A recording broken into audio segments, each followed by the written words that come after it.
What we're seeing is new video tonight of protests at the University of Oklahoma over this issue. The North Oval here, the site of a student protest march that began this morning following the release of those viral videos.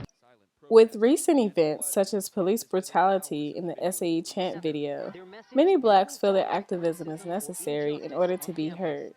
But there are some black students who decide to take the alternate route and not shake things up.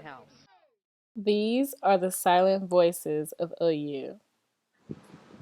R.J. Bowers, a senior here at OU, often finds himself on the outside looking into his community. He does not self-identify as an activist, and he avoids any protests that may arise. When asked why he doesn't engage in a physical protest, R.J. had a different approach. Why do I feel I do not need to go out there and protest? I do a different form of protesting. I guess I can say that my protest is done in the classroom when I'm competing against classmates. That's how I protest. I show up the next day and I continue to press forward and improve myself in the classroom. RJ believes his form of classroom protesting helps to decrease the amount of tension that could be felt through physical protests. It can cause problems because then I'm being looked at as, does he feel that way about me? Or I didn't do anything to him, or why would he feel that way? It causes problem. It causes unnecessary tension. Chelsea Davis, a member of the student group OU Unheard, agrees that taking a stance can sometimes cause tension. There's always going to be that stereotype, especially as being a black woman, when you speak out, that you're angry and that you have all these outside emotions that are irrelevant, when in actuality, it's the complete opposite.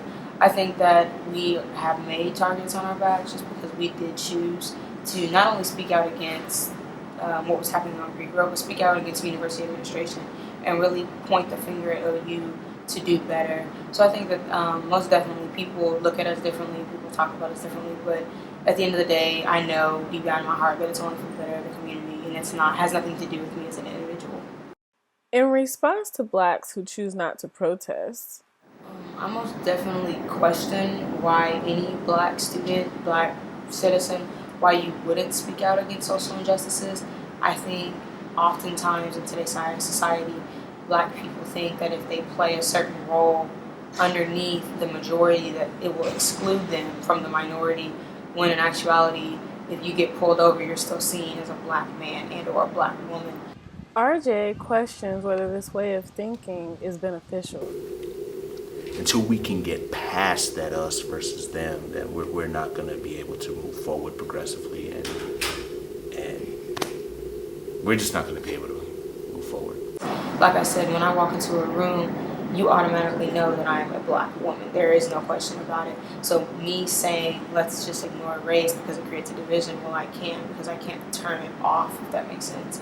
I don't have that privilege, if you will, to just ignore my race, because it's something that I have to carry with me every day and something that's going to affect me every day for the rest of my life. And I think regardless of what you say, people are going to feel a certain way about you and about your race. So why not just say how you feel? If I was to experience blatant racism on campus, I